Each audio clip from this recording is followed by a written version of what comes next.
하나님과 우리와의 관계, 나와의 관계를 잘 이해할 수 있게 도와주는 단어가 있는데, 우리는 하나님과 나와 어떤 관계인가 우리를 잘 이해해 줄 수 있는 단어가 있는데, 그것이 바로 아버지와 자녀라는 단어입니다. 아버지와 자녀라는 것은 무슨 말이냐면 가족 관계라는 것이에요.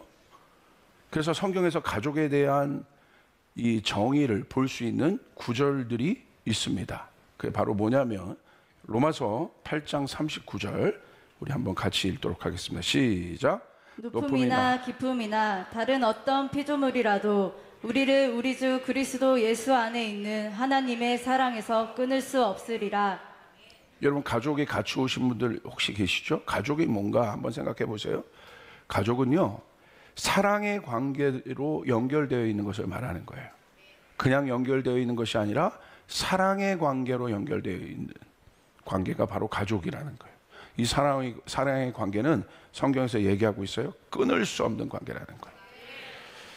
이득을 위한 계약 관계는 이해타산이 끝나면 계약도 끝나고 관계도 끝나게 되는데, 그러나 언약에 기초한 이 사랑의 관계는 절대로 끊어지지 않습니다.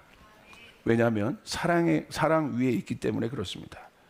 자, 그렇다면 이 언약의 사랑 안에는 뭐가 있냐면요, 돌봄과 보호와 그에 대한 책임이 수반돼요. 그러니까 사랑의 관계는 추상적인 관계가 아니에요. 우리가 하나님과 언약의 관계, 사랑의 관계가 되었다는 것은 추상적인 관계가 아니라 그때부터 우리는 하나님의 돌봄과 보호 안에 있다는 사실을 여러분 믿으시길 바랍니다. 그리고 하나님은 그 일에 대해서 책임지세요. 그래서 우리는 깨닫게 되는 거예요. 내 자신이 깨닫게 되는 거예요. 아버지 하나님의 사랑과 돌봄과 보호 안에 있다는 것을 실제적으로 알게 되는 것입니다. 자, 그렇기 때문에 하나님이 이 일들을 그냥 얘기하지 않으시고 어떤 단어를 우리 가운데 주시냐면, 이 돌봄과 보호 안에 뭐가 있다고 그랬습니까? 가족관계 안에는 책임이 따릅니다. 책임은 맡아서 행하지 않으면 안 되는 임무를 말해요. 그게 책임이에요. 하나님이 우리를 자녀로 품으시고 우리를 돌보시기로 하신 것은 아버지로서의 정체성에 수반되는 역할이에요. 근데 그 역할이 뭐예요? 안 하면 안 되는 거예요. 반드시 해야 되는 거예요. 그 말은 사랑은 말뿐인 립서비스가 아니라는 거예요. 사랑은 책임이 수반되는 행동입니다. 나를 향한 하나님의 사랑이 어떤 상황에서도 끊어지지 않는 사랑이란 반증이 무엇입니까? 예수님을 이 땅에 보내신 사건이에요. 하나님 우리를 책임지시는 거예요. 아멘. 왜 책임지셔요? 아버지시기 때문에. 다른 어떤 이유 없어요. 하나님 우리를 책임지신 이유는 하나예요. 하나님의 정체성이 아버지이시기 때문에. 아버지가 자녀를 책임지는 것, 아버지가 자녀를 책임지는 역할을 감당하는 것은 당연한 것입니다. 부모가 자녀를 돌보는 것은 부모의 역할입니다. 반대로 자녀가 부모를 공경하는 것은 자녀의 역할입니다. 남편과 아내가 서로를 돌보는 것은 부부의 역할입니다. 역할을 감당한 것에는 다른 이유가 없습니다. 본분이 그렇기 때문에 그래요. 내가 본분이 남편이기 때문에, 내가 본분이 아버지이기 때문에, 아내이기 때문에, 자녀이기 때문에 돌보는 거예요. 다른 이유가 없어요.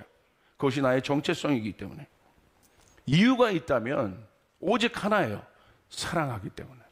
또 여러분 보십시오. 여러분, 우리는 이 당연함의 힘을 가져야 합니다. 왜냐하면요, 이것이 바로 복잡한 세상을 이기는 힘이에요. 당연하다는 건 뭐냐면요, 심플하다는 거예요. 간단하다는 거예요. 아버지가 자녀를 돌보는 것에 이유가 없어요. 자녀가 부모님에게 순종해야 되는 것은 이유가 없습니다. 당연한 거예요. 할렐루야. 복잡하지 않아요. 하나님의 말씀을 지키는 것은 성도의 본분입니다. 하나님의 자녀라면 당연한 것입니다. 특별한 게 아니에요. 내가 하나님의 말씀을 지키는, 하나님을 따르는, 하나님을 믿는 성도라면 세상 속에서 하나님의 말씀을 지키는 건 당연한 거예요. 성도가 기도해야 되는 건 당연한 거예요. 성도가 예배해야 되는 건 당연한 거예요. 그것이 성도예요. 하나님의 자녀예요. 그런데 이 정체성이 흔들리면 복잡해지기 시작해요. 왜 그래야 돼? 왜 그렇게 해야 돼? 꼬이기 시작합니다. 여러분, 다윗과 압살롬의 관계를 한번 보십시오. 사탄은요, 다윗과 압살롬이 부모와 자녀 관계잖아요. 근데 사탄은 이 당연한 관계를 깨기 위해 그들의 본분인 정체성을 흔들기 시작합니다. 정체성이 흔들리면 역할이 깨지는 거예요. 그렇기 때문에 이 간단한 당연함의 원리가 깨지기 시작하고, 이것이 기초인데 이것이 깨지니까, 근간이 흔들려지게 되니까 결국 집 전체가 흔들려지기 시작하고 결국은 망하게 되는 거예요. 압살롬이 미혹을 받아 다윗의 아들이라는 정체성이 흔들립니다. 흔들죠. 그 주변에 간신들이 있었잖아요. 그리고 그 뒤에 악한 영인 사탄이 와서 압살롬의 정체성을 흔듭니다. 아들의 정체성을 흔들어요. 아들의 정체성이 흔들리니 그때부터 압살롬이 아버지를 흔들기 시작합니다. 아버지가 이제는 공경의 대상이 아니에요. 순종의 대상이 아니에요. 내 야망을 위해 제거해야 할 대상이 돼버립니다. 뭐가 흔들린 거예요? 정체성이 흔들린 거예요. 그런데 여러분, 아버지 다윗은 다릅니다. 압살롬이 자신을 죽이려고 해요. 그리고 대항합니다. 온갖 술수를 다 여러분 획책하고, 여러분, 압살롬이 심지어 어떻게 했습니까? 아버지가 보는 앞에서 아버지의 후궁들을 데려다가, 여러분, 그 성 옥상에서 많은 사람들이 보는데 동침을 해버려요. 이것이 우리의 상황이라고 한번 생각해 보십시오.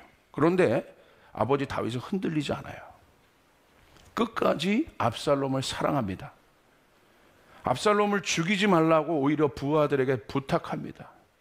압살롬이 죽은 후에도 다윗은 압살롬의 이름을 부르며 내 아들아, 내 아들아 하며 통곡했어요. 압살롬을 향한 다윗의 역할은 끝까지 변함이 없었습니다. 왜 그렇습니까? 우리는 어디에서 이유를 찾을 수 있습니까? 이게 바로 정체성이에요. 아버지이기 때문에. 다윗은 그것을 흔들리지 않으니까 어떤 상황에서도 자신이 압살롬의 아버지라는 사실이 흔들려지지 않을까. 그렇기 때문에 압살롬을 향한 다윗의 역할은 동일했어요. 여러분, 다윗과 사울의 관계를 한번 보십시오. 그래서 다윗이 위대한 사람인 거예요. 끝까지 그 마음을 지킨 사람이고 자기가 누군지는 아는 사람이었기 때문에. 그래서 시편 8편에 다윗은 그 질문을 한 거예요. 여호와 우리 주여, 주께서 지으신 하늘과 땅이 어찌 그리 아름답습니까? 그러면서 뭐라고 얘기합니까? 사람이 무엇입니까? 다윗의 근본적인 마음 안에는 이 존재에 대한 질문이 있어요. 그런데 다윗은 발견한 거예요. What is a man? 사람이 무엇입니까? 그 정체성을 발견한 다윗은요, 왕이 되어도 왕이 되지 않아도 흔들리지 않습니다. 아멘. 여러분, 사울의 정체성은 왕입니다. 왕은 백성을 돌보고 보호하고 사랑하는 존재예요. 그게 왕의 정체성이에요. 사울이 다윗을 죽이려고 한 이유는 한 가지입니다. 왕의 정체성이 흔들렸기 때문이에요. 다른 이유가 아닙니다. 다윗을 사랑해야 할 백성이 아니라 다윗을 그 순간부터 경쟁자로 보는 거예요. 그 말은 사울이 다윗을 경쟁자로 봤다는 건 뭘 말하는 거냐면요, 왕의 정체성이 흔들린 거예요. 다윗이 어떻게 경쟁자입니까? 백성이죠. 사울이 만약에 왕의 마음을 끝까지 지켰다면 다윗이 잘 돼 보세요. 어떻게 하겠습니까? 박수 쳐주죠. 와, 내 백성이 잘 되고 있구나. 어마어마한 하나님의 기름 부음이 임하고 있구나. 골리앗을 무너뜨렸구나. 칭찬해 줍니다. 격려해 줍니다. 왜 그렇습니까? 왕이니까. 여러분, 사울이 어떻게 했습니까? 다윗을 죽이려고 했어요. 그때부터 사울은요, 그 정체성이 흔들리는 순간부터 그의 모든 역할이 다 깨져요. 그리고 가장 비참한 인생을 살고 결국 사울의 가문은 망해버렸어요. 근데 다윗은 달라요. 위기가 많았어요. 어려움이 많았어요. 사울이 자신을 죽이려고 10년 가까이 다윗을 괴롭혔지만 다윗은 끝까지 사울을 섬겼습니다. 어떻게 그럴 수 있겠습니까? 사울을 죽일 수 있는 순간이 있었어요. 그러나 다윗은 그의 옷자락만 베었을 뿐이에요. 그 이유는 다윗은 사울의 백성이었다는 사실이 흔들리지 않은 거예요. 할렐루야. 사울은 다윗의 왕이었어요. 자기를 죽이려고 했지만, 압살롬도 자기를 죽이려고 했지만, 다윗은 그 정체성이 상황과 환경에 따라 흔들린 사람이 아니라는 거예요. 그렇기 때문에 끝까지 자신의 본분과 역할을 감당할 수 있었던 거예요. 만약에요, 다윗이 사울을 죽였다면 자신을 죽이려는 적을, 여러분 죽이는 거는 그럴 수 있는 거잖아요. 얼마든지 그럴 수 있는 당위성이 있었어요. 그런데요, 이게 하나님의 신의 한 수예요. 만약에 제가 생각을 해보는 거예요. 다윗은 백성으로부터 정당한, 이제 앞으로 왕이 될 텐데 왕권으로서의 이 다윗의 왕권에 대한 정당성을 얻지 못했을 것입니다. 다윗의 판단력과 분별력과 결정의 힘은 그의 정체성에 대한 확고함으로부터 오는 거예요. 여러분의 정체성이 흔들리면 안 되는 거예요. 아멘. 내가 아버지입니까? 내가 자녀입니까? 내가 성도입니까? 내가 남편입니까? 이것에 대한 정체성이 흔들리면 안 됩니다. 할렐루야. 이게 흔들리면 헷갈리기 시작해요. 생각이 많아져요. 미혹에 빠질 수 있어요. 바른 판단을 할 수 없습니다. 그 다음부터 원망이 들어오기 시작하고, 불평이 나오기 시작하고, 비판이 나오기 시작해요. 거기서 독을 뿜는 인생이 되는 거예요. 복이 나오는 인생이 아니라 독을 뿜는 인생이 되는 거예요. 여러분 다윗을 보십시오. 얼마든지 독을 뿜을 수 있었어요. 그러니까 독을 뿜지 않아요. 그게 어디로부터요? 와요? 그 마음에 있는 정체성, 흔들리지 않는 정체성의 확고함으로부터 온다는 사실이에요. 다윗은 백성과 아들로서의 본분을 끝까지 사울 앞에서 지켰습니다. 책임지고 감당합니다. 결국 이러한 다윗의 확고함이 결국 사울의 마음을 돌파합니다. 사무엘상 24장 16절 17절 보세요. 이 상황을 사울이 그대로 알게 되었어요. 자기가 죽을 수밖에 없는데 다윗의 이 고백을 듣고 사울이 알게 되었어요. 그러니까 뭐라고 고백합니까? 이제 사울의 편에서 여러분 한번 이야기를 들어보시기 바랍니다. 시작. 다윗이 사울에게 이같이 말하기를 마침에 사울이 이르되 내 아들 다윗아 이것이 내 목소리냐 하고 소리를 높여 울며 다윗에게 이르되 나는 너를 학대하되 너는 나를 선대하니 너는 나보다 의롭도다. 여러분 어떻게 보면 못난 왕이고 못난 영적 아버지잖아요. 근데 이 못난 왕과 못난 영적 아버지가 어떻게 바뀌어요? 대항하고 비판해서 바뀝니까? 아니요. 끝까지 다윗이 자기의 신분을 지켰을 때 아버지가 깨달아요. 와, 슬피 울었다는 거예요. 이게 네 목소리냐? 그 순간 사울이 자기 자신이 왕으로서 영적인 아버지로 리더로서 다윗에게 행했던 것이 얼마나 부족한 것을 깨달아요.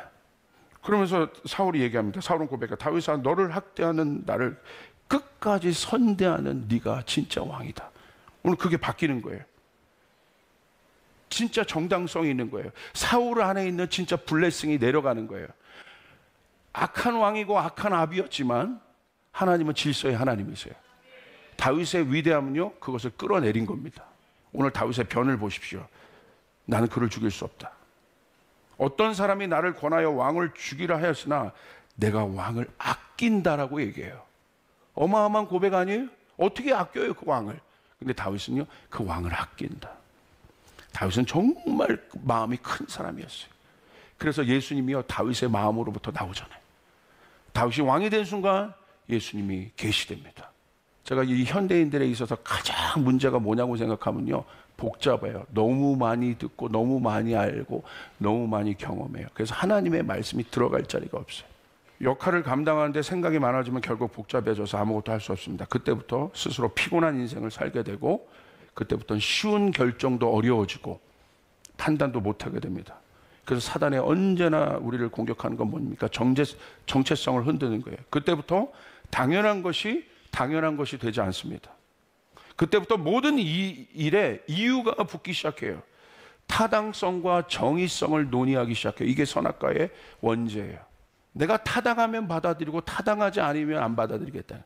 내가 공경할 만하면 내가 저 사람 공경하고 공경할 것이 내 안에 꺼리가 없으면 저 사람 내가 공경하지 않겠다는 거예요. 여러분 전적인 맞는 인생 같지만 여러분 혼적인 사람이에요. 예수님의 제자들 보십시오. 사람들 보십시오. 예수님이 능력을 행했을 땐 예수님을 따르고 공경하여 그를 따랐어요. 그러나 그들은 다 혼적인 사람이었어요. 어떻게 됐습니까? 자아가 죽지 않은 사람이었어요. 어떻게 됐습니까? 예수님이 십자가에 처참하게 매달리니까 여러분 침을 뱉고 돌을 던지며 저주하여 예수님을 떠났습니다. 문제가 뭐예요? 자기인 거예요. 우리는 이 사단이요, 이 당연함의 근간을 흔들고 있다는 거예요. 지금 이 당연함의 근간을. 신앙은 복잡한 게 아니에요. 이 당연한 정체성을 찾길 바랍니다. 할렐루야, 아멘. 이제 두 번째, 반대로 생각해 보겠습니다. 정체성은 흔들림이 없다, 다윗처럼. 그런데 우리의 마지막 질문은 이겁니다. 정체성이 흔들림이 없는데 역할을 감당할 수 없는 때가 옵니다. 난 역할을 감당하고 싶고 나는 책임지고 싶은데 책임 못 지고 감당하지 못할 순간이 온다는 거예요. 우리는 정체성이 흔들릴 때 오는 연약함의 결과를 보았습니다. 그런데 정체성이 확고함에도 불구하고 내 힘으로 아무것도 감당할 수 없고 책임질 수 없는 어려운 상황이 온다면 나는 무엇을 할 수 있겠습니까? 아무것도 할 수 없는, 감당할 수 없는. 여러분, 벼랑 끝에 내몰린 순간, 여러분 모세 보십시오. 벼랑 끝에 내몰린 순간이 있어요. 모세가 그 홍해 앞에서 어떻게 했겠습니까? 흔들림이 없어요. 지도자로서 흔들림이 없어요. 그런데 홍해가 있는 거예요. 어떻게 했겠냐는 거예요. 어떻게. 내가 만약에 그와 같은 벼랑 끝의 상황이라면, 나는 하나님을 신뢰하는 것도 나는 흔들림이 없는데 만약에 그 벼랑 끝이라면 어떻게 했겠냐는 거예요. 답답하죠. 다윗 보십시오. 어떻게 했겠냐는 거예요. 다니엘 사자굴에 갇혔을 때 어떻게 했겠습니까? 그는 거기서도 흔들림이 없었습니다. 요셉 보십시오. 감옥에서 어떻게 했겠습니까? 하나님을 신뢰하는 거 흔들림이 없습니다. 근데 감옥에서 자기가 할 수 있는 것들이 아무것도 없습니다. 정체성은 분명한데 역할을 감당할 수 없을 때. 감옥에 갇힌 제자들 보십시오. 예수님 사랑하고 하나님 사랑하는 건 분명해요. 말씀 지키는 건 분명해요. 그러나 그 속에서 착고에 매여서 갇힌 채 아무것도 할 수 없을 때. 여러분, 십자가에 달린 예수님의 모습을 보십시오. 어떻게 하셨겠습니까? 시편 23편의 푸른 초장과 실만한 물가를 지나지만 다윗의 인생을 보십시오. 사망의 음침한 골짜기를 지날 때도 있다는 거예요. 거기서 어떻게 했겠습니까? 오늘 이와 같은 상황이 있어요. 출애굽기 2장 1절부터 3절에 보니까 그게 바로 누구냐면 모세의 어머니 요게벳입니다. 아까 요게벳의 노래를 여러분 들으셨잖아요. 우리 한번 같이 읽어볼까요? 요게벳의 상황을 한번 읽어볼까요? 시작. 레위 가족 중 한 사람이 가서 레위 여자에게 장가들어 그 여자가 임신하여 아들을 낳으니 그가 잘생긴 것을 보고 석 달 동안 그를 숨겼으나 더 숨길 수 없게 되매 그를 위하여 갈대 상자를 가져다가 역청과 나무진을 칠하고 아기를 거기 담아 나일강가 갈대 사이에 두고. 모세의 어머니, 위대한 지도자 모세. 여러분, 가장 성경에서 또 이스라엘에서 위대한 지도자라고 칭함받는 사람이 모세입니다. 이 모세를 길러준 모세의 어머니, 위대한 사람 뒤에는 위대한 사람을 돌본 사람들이 있습니다. 그분이 요게벳이에요. 근데 여러분, 요게벳의 이름이 하나님의 영광. 이스라엘 히브리어에는 다 의미가 있습니다. 이름대로 되는 거예요. 여러분, 우리는 이 하나님의 영광이 무엇인지 알아요. 결국 모세를 통하여 하나님의 영광이 임합니다. 할렐루야. 그런데 지금 요게벳의 상황을 보십시오. 너무 어렵죠. 애굽의 왕이 이스라엘에서 태어난 남자아이는 다 죽이라고 이미 법령을 내린 상태에서 요게벳이 무엇을 할 수 있겠습니까? 그런데 요게벳이 이제 아이를 뵌 거예요. 아이를 뵀는데 여러분, 어떤 마음으로 기도했겠어요? 남자면 안 된다는 거예요. 남자면. 근데 아이가 태어났어요. 그러니까 아이가 태어났는데 누구예요? 모세예요. 남자아이예요. 그때부터 이제 머리가 하얘지기 시작하는 거죠. 우리 한번 볼까요? 히브리서 11장 23절. 믿음으로 모세가 낳았을 때 그 부모가 아름다운 아이임을 보고 석 달 동안 숨겨 왕의 명령을 무소하지 아니했다. 이게 바로 그 말씀이에요. 더 숨길 수가 없게 되면 이제는 한계에 온 겁니다. 엄마로서 책임을 다하고 싶고 엄마로서 역할을 다 감당하고 싶어요.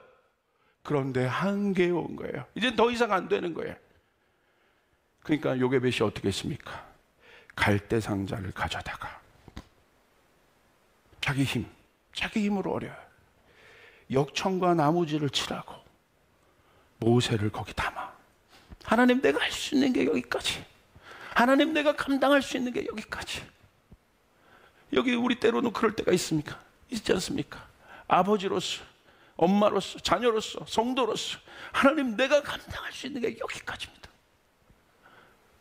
더 하고 싶지만 경제적인 압박, 관계의 압박, 여러 가지 모든 것들이 압박들이 있을 때 내가 할 수 있는 것이 여기까지입니다. 그리고 갈대상자에 아기를 담아 나일 강가 갈대 사이에 둬버립니다. 그것을 떠내보내는 요게벳의 어머니의 마음이 어땠을까? 여러분, 그것이 출애굽기 2장에 있는 요게벳의 상황이에요. 근데 히브리서 11장 23절을 반드시 읽어야 하는 것이 왜 그러냐면 요게벳이 어떻게 했어요? 믿음으로 했다는 거예요. 할렐루야. 출애굽기에는 믿음으로가 없어요. 그러나 히브리서에는 믿음으로 했다는 거예요. 하나님, 내 힘으로 이것들을 감당할 수 없습니다. 그래서 하나님께 맡깁니다. 결정적인 순간 내 힘으로 아무것도 할 수 없습니다. 하나님 앞에 맡깁니다. 하나님, 나보다 이 아이를 더 잘하시는 하나님, 내 아이를 돌보시는 하나님, 나는 여기서 내 힘으로 내 아이를 책임질 수 없지만 하나님 앞에 맡깁니다. 하나님, 이 아이를 돌보아 주시옵소서. 이 기도를 하는 어미의 마음과 아비의 마음과 우리의 마음들, 요게벳이 할 수 있는 마지막은 맡기는 거라. 맡기는 거. 절대절명의 순간에서 우리가 할 수 있는 거 하나님 앞에 맡긴다. 할렐루야. 여러분이 맡기기 시작하면 그곳에 하나님의 능력이 나타나기 시작합니다. 하나님의 역사가 나타나기 시작합니다. 하나님이 만드신 돌파가 일어나기 시작합니다. 이런 믿으시면 아멘 합시다. 신약의 요게벳이 있더라고요. 그분이 바로 누구냐? 예수님이세요. 오늘 여러분은 본문입니다. 요한복음 19장 26절 27절 우리 같이 한번 읽겠습니다. 시작.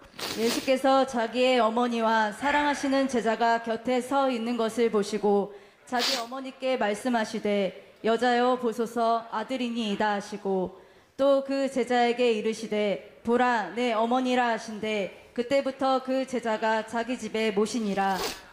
여러분 보세요. 예수님이 십자가에 달려 돌아가십니다. 예수님의 마지막 고민은 자신의 친어머니. 이제 못 돌보잖아요. 와, 예수님이 이렇게 하세요.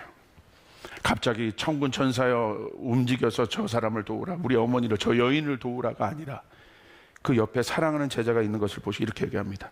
자기 어머니에게 말씀하시되 여자여 보소서 아들이니이다. 이건 이 이야기입니다. 어머니, 저는 떠나지만 여기 있는 영적 아들이 어머니에게 제 대신 아들의 역할을 해드릴 것입니다. 그리고 제자들에게 이를 때 뭐라고 또 얘기합니까? 보라 네 어머니를. 그때부터 뭐라고 되어 있습니까? 실제적으로 그때부터 제자가 자기 집에 모시느니라. 예수님의 사랑은 추상적이지 않습니다. 실제적인 거예요. 우리 어머니를 돌봐다오. 우리의 돌봄은 실제적인 것이에요. 립 서비스가 아닌 거예요. 이것이 하나님의 사랑이에요. 이것이 예수님의 사랑이에요. 최선을 다해 본분을 다해야 합니다. 그러나 마지막은 하나님께 맡겨드려야 되는 거예요. 여러분의 자녀를 위해서, 여러분의 가족을 위해서, 여러분 몸된 교회를 위해서 최선을 다하여 섬기십시오. 할렐루야. 그러나 마지막은 하나님 앞에 맡겨드려야 되는 것입니다. 이것을 잊지 말아야 돼요. 이것이 오늘 우리 가족주일날 우리가 명심해야 될 것이에요. 오늘 우리에게 갈대 상자가 있습니다. 이 갈대 상자를 띄워보내야 되는 거예요. 내 근심, 내 걱정, 나는 연약하고 부족하고 내 힘은 여기까지지만 여기에 담아 띄워보내야 되는, 거기서 하나님의 돌봄이 있습니다. 여러분, 모세가 나중에 어떻게 됩니까? 이스라엘 백성이 이끌고 광야에 성막을 세워 하나님의 영광이 임하게 한 요게벳의 이름대로 그 일들이 이루어지는 거예요. 오늘 우리는 맡길 수 있는 자지만 맡을 수 있는 자임을 여러분 명심하시고, 여러분 맡김과 동시에 맡음의 축복이 오늘 사랑하는 여러분에게, 우리 조이풀 교회에게 있기를 주님의 이름으로 축복합니다.